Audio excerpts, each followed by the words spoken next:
Hello everyone.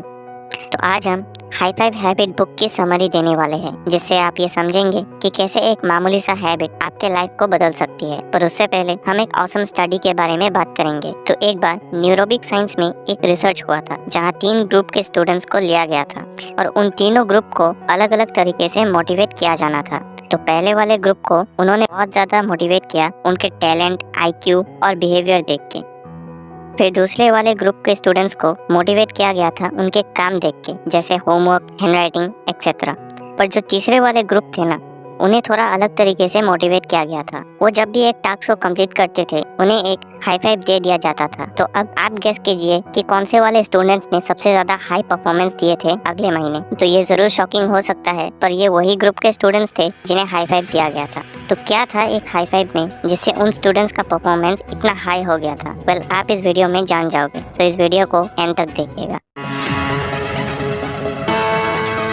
तो इसीलिए author भी हमें इस हैबिट को 2 स्टेजेस में अप्लाई करने की सलाह देती है। तो सबसे पहला स्टेज है start your day with a high five. आपको अपना दिन का शुरुआत एक हाई फाइव से करना चाहिए। जब आप नेक्स्ट डे मॉर्निंग में उठोगे और ब्रश करने जाओगे, तब अपने मिरर के सामने खड़े होकर बस एक हाई फाइव कर दीजिए। अब इस चीज के पीछे एक बहुत ही ज्यादा इंटरेस्टिंग सा साइंटिफिक रीजन भी है। जब हम कोई भी एक रेगुलर एक्टिविटी जैसे ब्रशिंग, उसके साथ एक इरेगुलर एक्टिविटी को जोड़ देते हैं जैसे कि हाई फाइव करना, तो हमारे ब्रेन में एक नया न्यूरल कनेक्शन बनने लगते हैं और हमारे ब्रेन को ये लगता है कि कुछ नया हो रहा है, और तभी हमारे अटेंशन देने की शक्ति भी बढ़ जाती है और हम अपने काम को प्रोडक्टिवली कर पाते हैं। और इसका एक और फायदा भी है कि जब हम हाई फाइव करते हैं, तब हमारे ब्रेन में एक नया पॉजिटिव थॉट बन जाती है, जिसके हेल्प से हम हर चीज पॉजिटिवली देखना शुरू कर देते हैं, क्योंकि हमारा माइंड हमेशा वैसे ही काम करता है जैसे हम उसे यूज करवाना चाहते हैं। तो जब हम हाई फाइव करेंगे, तब हमारा माइंड हमें क्रिटिसाइज करने के बजाय हमें मोटिवेट करेगा और एक पॉजिटिव वाइब भी लेके आएगा।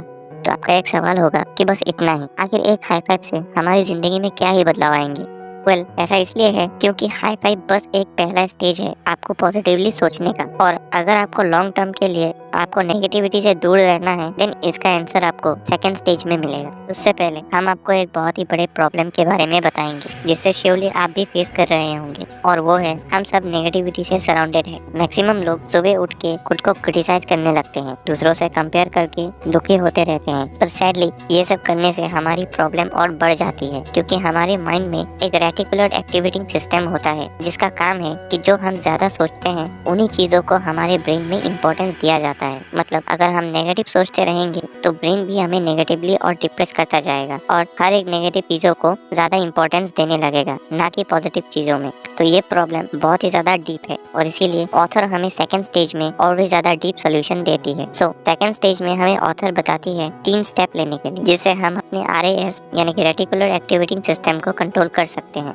सो फर्स्ट स्टेप है इंटरप्ट। जब भी आपका माइंड में क्रिटिसिज्म, डाउट, लो कॉन्फिडेंस जैसे थॉट आते हैं, तभी आप अपने माइंड से कहिए स्टॉप। अब ये करने पर आपका माइंड आपको कहेगा कि चूतिया है क्या, पर जब आप इसे रोज करोगे, तो आपका माइंड खुद इन चीजों से धीरे धीरे ऑटोमेटिकली इग्नोर करना शुरू कर देगा। अब सेकंड स्टेप है एक्यूरेसी। अब आप सिर्फ पहला स्टेप काफी नहीं है, क्योंकि जब भी आप एक नेगेटिव फीलिंग को इंटरप्ट करोगे, तभी आपको एक दूसरा पॉजिटिव चीज सोचना है जो उसे रिप्लेस करे। फॉर एग्जाम्पल, अगर पिछले बार आपके मार्क्स कम आए थे, देन आपको अपना नेगेटिव फीलिंग तो रोकना पड़ेगा, पर उसके बाद आपको ये भी सोचना चाहिए कि नेक्स्ट टाइम में आप कैसे अपना परफॉर्मेंस बेटर कर पाओगे, और वो भी एक्यूरेसी के साथ। सोचिए कि कितना टाइम देने से आप कितना ज्यादा ग्रोथ होगा। और अब फाइनल स्टेप है एक्ट।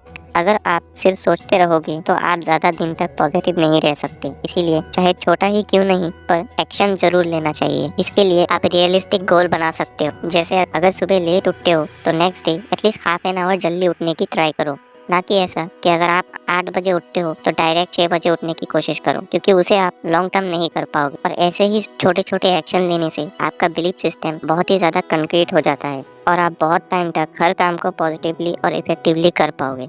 सो इसीलिए हमने इस वीडियो में ये सीखा कि कैसे एक सिंपल हाई फाइव हैबिट आपके माइंड को पॉजिटिव बना सकती है, और सिर्फ पॉजिटिव बनने से ही नहीं होगा। इसलिए ऑथर ने हमें 3 प्रैक्टिकल स्टेप्स भी दिए हैं, जिसकी मदद से हम अपने माइंड को कंट्रोल करके हर काम अपने हिसाब से करवा सकते हैं। तो पहला स्टेप था इंटरप्ट, जहाँ हमें हर नेगेटिव थॉट आने से स्टॉप बोल के रोकना था। फिर इसको थोड़ा रियलिस्टिक बनाने के लिए सेकंड स्टेप है एक्यूरेसी, जहां हमें प्लानिंग करनी पड़ती है और एक्यूरेसी के साथ, ताकि हमारे ब्रेन को ये क्लियर हो जाए कि हम कब क्या करने वाले हैं।